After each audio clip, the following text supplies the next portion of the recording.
Market Journal, television for agricultural business decisions, is a presentation of the University of Nebraska-Lincoln's Institute of Agriculture and Natural Resources. Promotional support is provided by the Nebraska Farmer Magazine.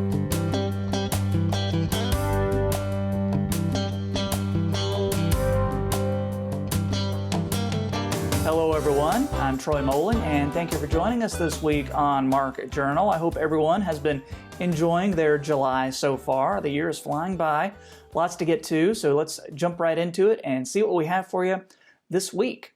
And we are starting off with a bit of sad news to report. The annual Husker Harvest Day show that's scheduled to be held in Grand Island will not happen this year due to the coronavirus pandemic. This is the first time ever for the show to be canceled in its history.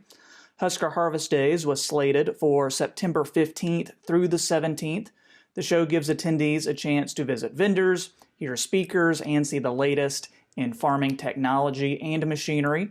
Show organizers say a virtual experience was already being planned as an extension to the live event. That digital component will now be expanded.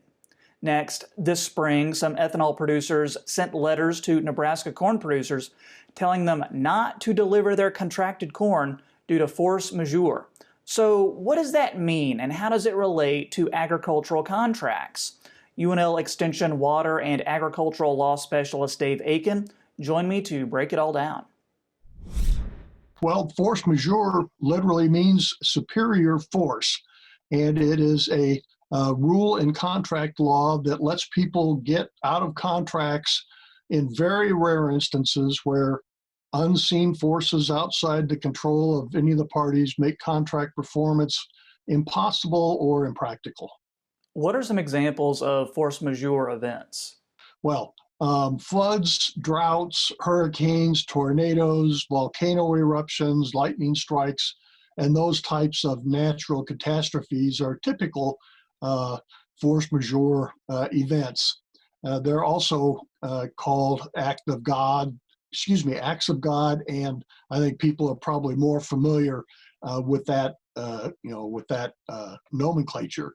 But there are additional force majeure events that are outside of this natural catastrophe group, and that includes war, labor strikes, riots, civil unrest, and any government action making contract compliance illegal, impossible, or impractical.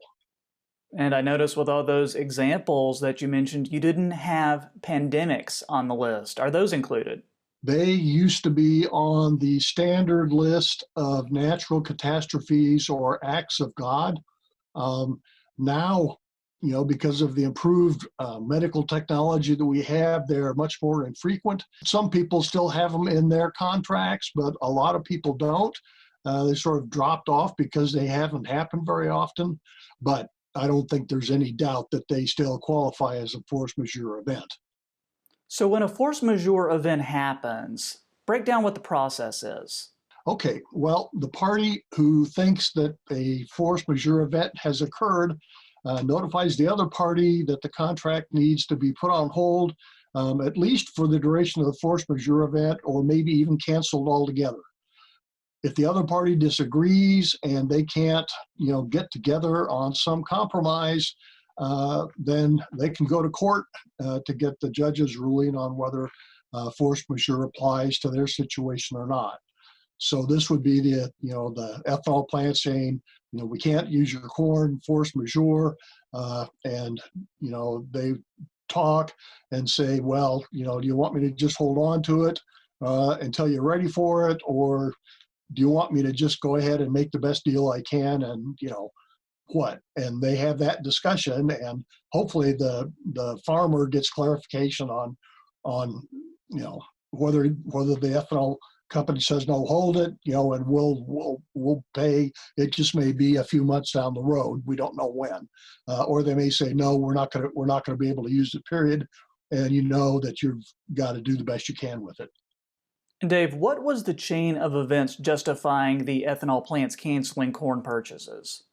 It is a chain of events. We've got the COVID-19 pandemic, and then that led to the stay-at-home orders, kind of across the country. And that in turn led to a dramatic drop in people driving their cars or trucks or whatever, over 70% drop in miles driven during March. At the lowest point, we dropped 50% in ethanol production in the United States. And again, that was in that low point in March.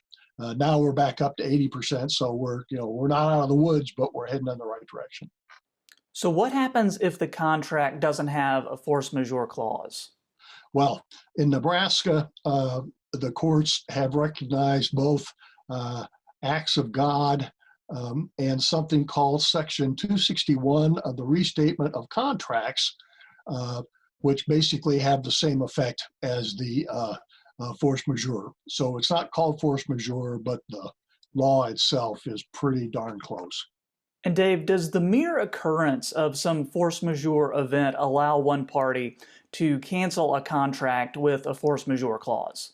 No, and that's an important thing to understand. Just because we've had the pandemic, or just because there's been a flood, or just because there's been a tornado, that doesn't mean that all contracts are canceled.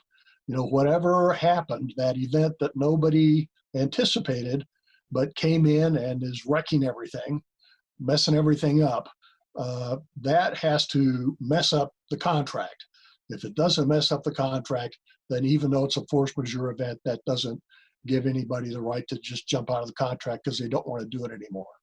So in the ethanol plant situation, if the pandemic had only resulted in a 5% reduction in driving or gasoline sales or something like that, just the fact that there's a pandemic wouldn't justify claiming force majeure, because 5% up or down is well within the normal market gyrations, and so that would not end up being a force majeure event. Force majeure clauses are common in contracts, but some force majeure clauses are written in a way to deal with certain contracts and may be very specific in their scope. If you have contract questions about force majeure, be sure and consult with an attorney. Time for markets now, and what has people talking this week is the release of USDA's annual acreage report for major crops such as corn and soybeans, along with the quarterly grain stocks report. According to the acreage report, corn acres are up 3% from a year ago at 92 million acres. Soybean acres are up 10% from last year at about 84 million acres.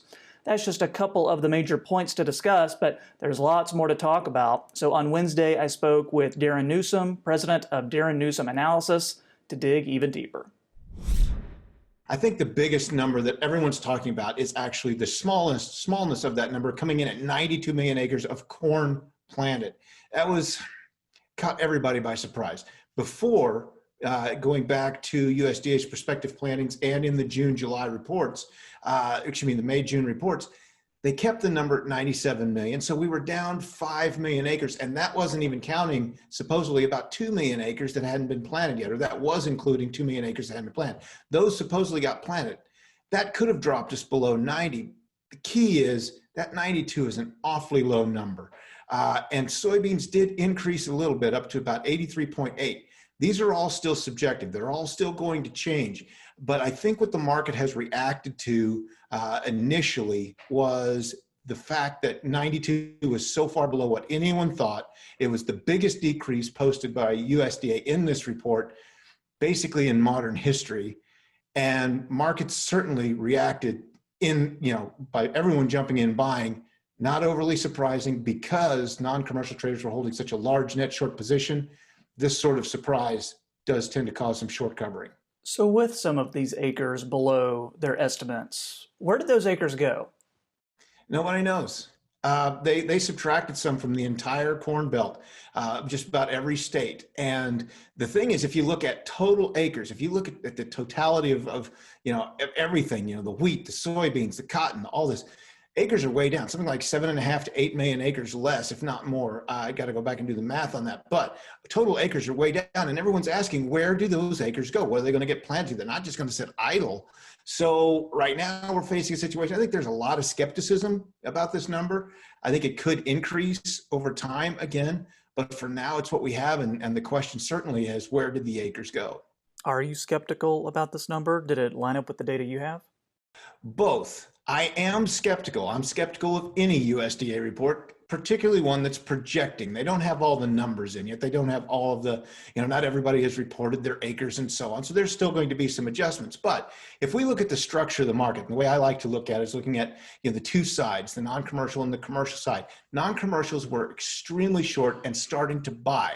That we've already seen both, we've seen contracts move to secondary uptrends on weekly charts. So that's bullish. That's indicating that non-commercials were going to start to buy.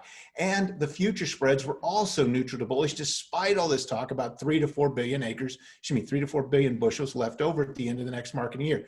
Both sides are basically bullish, certainly not reflecting what USDA has been telling us. So the fact now that we do, supposedly have that much fewer acres, that many more fewer acres, certainly plays into the structure of the market going into these reports. And Darin, I saw that you posted on Twitter the other day, and you said, with everything going on right now, one of the things that we need to ask ourselves is there anything to be positive about? So taking into account what these USDA numbers say, and then also your own analysis, what are some overall positives that we can get from this market? If we equate positives to bullishness, again, in the corn market, I'm going to start with the fact non-commercial traders were just had a huge net short position, and that was going to get covered at some point, some weather scare somewhere down the road. Second, the structure of the market, basically with both sides, non-commercials looking to get bullish, the commercials already leaning bullish, certainly indicated that that we actually have a real supply and demand situation far different than what USDA continues to suggest. On the soybeans, it's even more interesting because if I run the fundamental numbers and if I do fundamental analysis on soybeans, they're incredibly bearish. But if I look at the market and I look at the market structure, again, the two sides of the market, it's extremely bullish. We don't know why. I have no idea why the market is as bullish as it is, but we've got an inverted forward curve in the new crop. And that certainly doesn't suggest we've got plenty of soybeans going forward. So, on the bullish side of the ledger, both markets have strong structures. Both markets have bullish structures, meaning we could see continued support over, particularly over the summer heading into the fall. What are some ways we can take this information and incorporate it into our marketing plan? Yeah, if folks have some, if they have some of their 2020 production covered, that's good. They're in a good position. What this is going to allow us to do is a couple things. One, possibly make some more sales, get some more on the books over the course of the summer, early fall. And I do think we're going to see an earlier harvest. If we don't have anything on the books, this is going to provide that opportunity to make some catch-up sales, because I do think we could see a pretty sharp rally, particularly in corn, if that non-commercial short covering occurs. And as long as soybean fundamentals stay bullish, at least what we see in the future spreads in the forward curve, I think that's going to give us some opportunities as well to make some sales. So I think we're going to have some opportunities. July right now, weather forecasts are saying it's supposed to be hot and dry. So that could push these prices higher. And finally, Darin, before we let you go, I understand that you are nearing the launch of the Darin Newsom Analysis mobile app. What can you tell us about it? Yeah, the app is the biggest thing right now. My son's been working hard on it, and it's just about ready for launch. We've gotten the okay from a couple of different services, waiting on the last one, and it should be ready to go here probably by the end of the week, if not early next week. Certainly going to make our site, make our analysis, our commentary more accessible to our customers. Certainly going to be a huge step forward for us. Next week, I'll be joined by Frayne Olson of North Dakota State University. If you have a question that you'd like for me to ask him, email us or get in touch on social media, and I'll pass your question along. Next up, conventional wisdom dictates that for every bushel of corn produced per acre, it takes at least 1 pound of nitrogen. For the past 20 plus years, however, Tim Schmeekley has been challenging that wisdom with successful results. Starting at around 1.1 pounds of nitrogen per bushel, he dropped to 0.9 and then 0.7, and now hovers around 0.65 to 0.7 pounds per bushel. And he says half a pound of nitrogen per bushel isn't out of reach.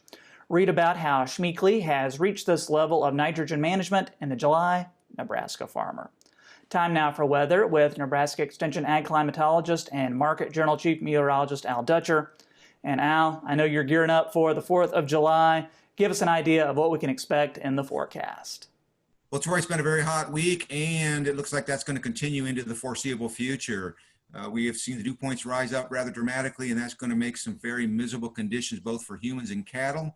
We expect cattle indices based on the Cattle Comfort Index developed by Dr. Terry Majeure to approach the 115 to 125 range as we get late into next week. So more importantly, let's get to the forecast and see how miserable it's really going to get. As you can see from the upper air pattern, we have a high pressure ridge developing over the center of the country with a trough in the Pacific Northwest, bringing very warm conditions in from the southern plains into our region. We do have surface lows that are developing in portions of the western Dakotas and deep southern Texas. Might be just enough instability in the air to create a few scattered thunderstorms, particularly across the panhandle. We shouldn't see much eastward movement of that by we get into post-4th. We're looking at that trough making a little bit of inroads in the Pacific Northwest. We still see the surface lows developing in Texas and in North Dakota. Once again, might just be enough lift to generate a few scattered thunderstorms in the panhandle in western Kansas. Nothing is expected to really make much move to eastern Nebraska. By Monday, that trough digs a little bit deeper. That's really going to push up the warm air into our region, and we'll start to see temperatures approaching the mid-90s in the southwest. There is a thunderstorm complex that looks like it might develop across Kansas, a little bit further northward, and it might even move into southern Nebraska. But more importantly, that ridge stays firmly in place over the southern plains as we go into Tuesday. Piece of energy ejects out of that trough, and that low pressure develops over western South Dakota. That is expected to move to the east-northeast, so most of the moisture will remain to the north. There was a few scattered showers and thunderstorms in the panhandle. On Wednesday, we really don't see much change in that ridge. Looks like most of the energy is going to move from the southwest to the northeast, primarily affecting the Dakotas. Surface lows in Texas Panhandle may bring enough lift up into the Panhandle for just a few isolated thunderstorms, but this is really the start of our exceptionally warm temperatures. And by Thursday, we start to see the ridge building toward the north. Looks like everybody in the state's going to be in the mid-90s to or above, with potentially 100-degree plus weather in the southwest. Low pressure develops in northwestern Kansas, maybe just enough heating to get some thunderstorm developing, but most of the main energy stays to our north. And then you can see on Friday that ridge really starts to expand. That ridge is going to be responsible for 105 plus temperatures in the southwest, and some of that may make it into southern Nebraska, particularly southwest and southeast. We may be dealing with some thunderstorm complexes moving across the state. If that does indeed occur, that's going to increase the humidity levels, and combined with those temperatures, we're going to see some dramatic heat indexes late next week. Further out, we look even farther in the future for next Thursday, the following Tuesday. The ridge reestablishes itself late in next weekend, brings that heat right back into the region. And in terms of precipitation, of course, with that ridge building in, we're going to basically shut off the precipitation from Nebraska southward. The vast majority will remain to our north. So Troy, overall, the hot trend is going to continue, getting even hotter at the end of next week. Chances of scattered thunderstorm activity in western Nebraska. Everybody have fun on the 4th of July. Stay safe, and remember, dry conditions mean fireworks can cause a lot of fires. Thanks, Al. Next up, the past several weeks have given producers multiple days of heat and high wind that have resulted in crops using higher volumes of water than usual. Many growers may start their center pivots early to include fertilizer or herbicide treatments. But aside from these non-irrigation applications, how much water will your corn need while in the vegetative growth stage?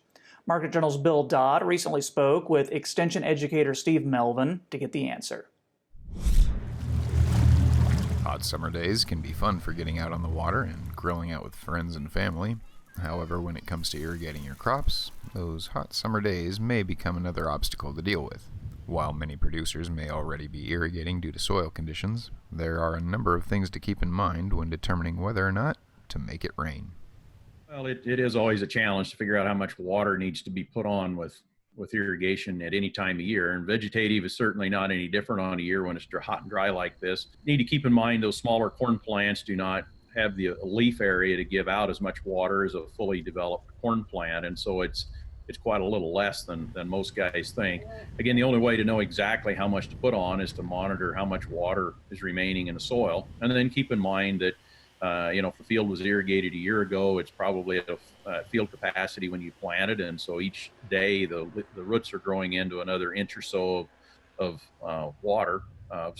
soil that's at field capacity, and so it's getting a lot of its water, if not most of it, from just the roots growing deeper into the soil, assuming we've got a deep soil. Of course, on a sandy soil or a shallow soil, for some reason, that's a different situation. You may very well need to be irrigating pretty already, so. Making determinations on when to irrigate your crop can be greatly aided with technologies such as soil water monitoring equipment. However, if you're not equipped with such tools and are seeing some moderate levels of moisture stress, such as leaf rolling, things may not be as bad as they look.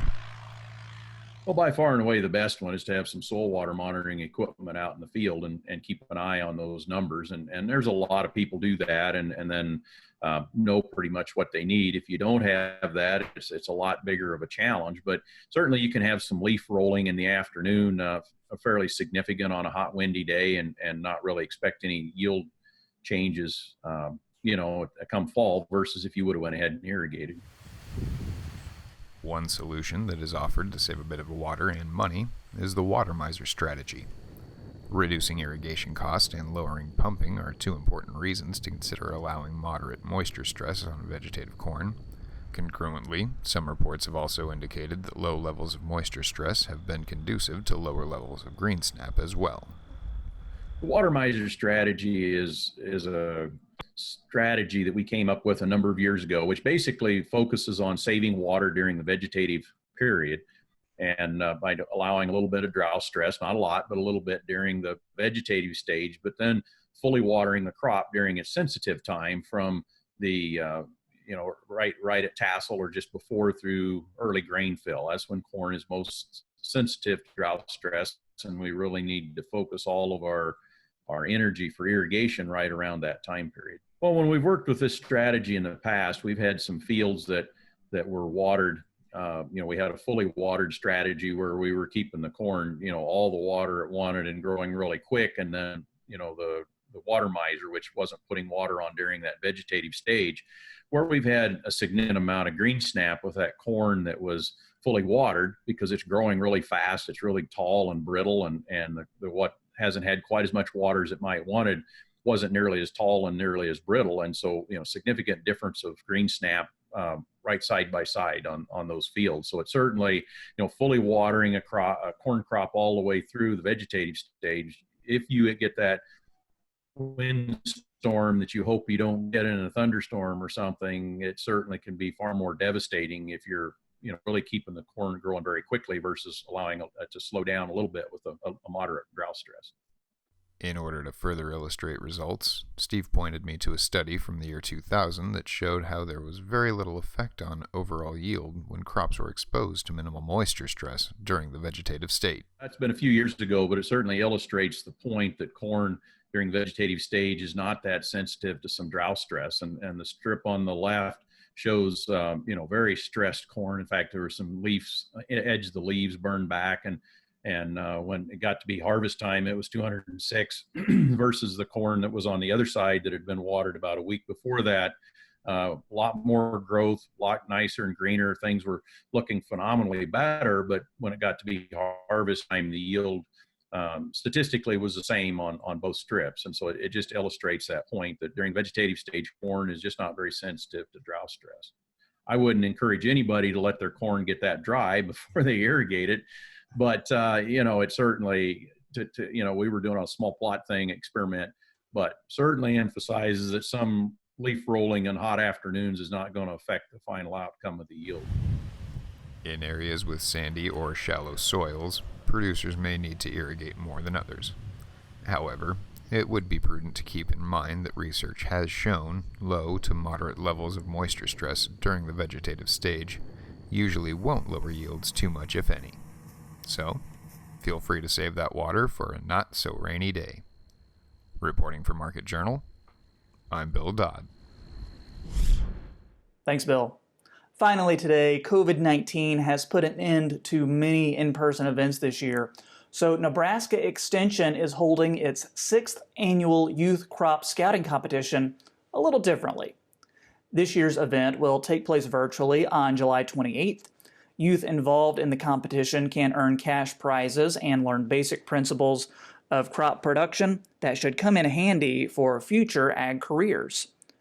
Competition, this is the 6th year for the program, and the whole goal is really to get kids more interested in integrated pest management and to agronomic related careers, and being able to gather information and really kind of solve those problems. And so we have to have a lot of kids that have gone into college majors that are related to agronomy, and it really kind of helps get them more engaged and realize a lot of the careers, they don't have to be a farmer or an agronomist, they can be an entomologist or pathologist. And so really broadening their horizons to all of the careers that are out there in agronomy related skills.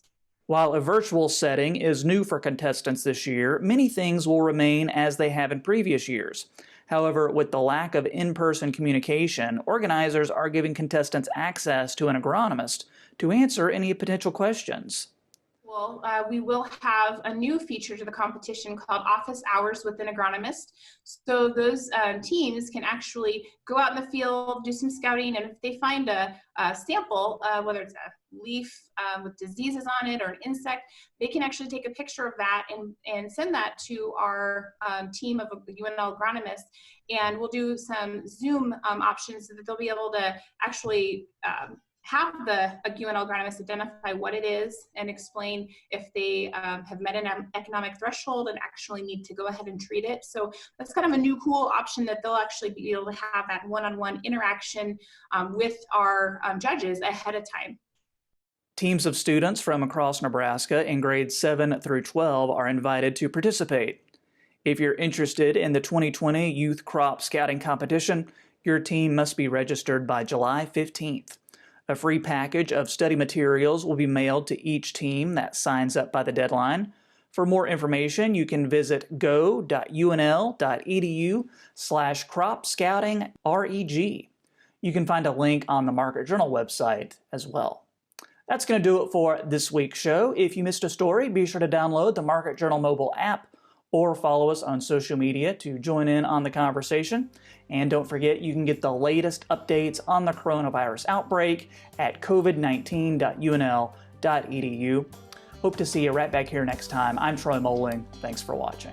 Join Market Journal online at marketjournal.unl.edu. You can also follow us on Twitter, Instagram, and Facebook.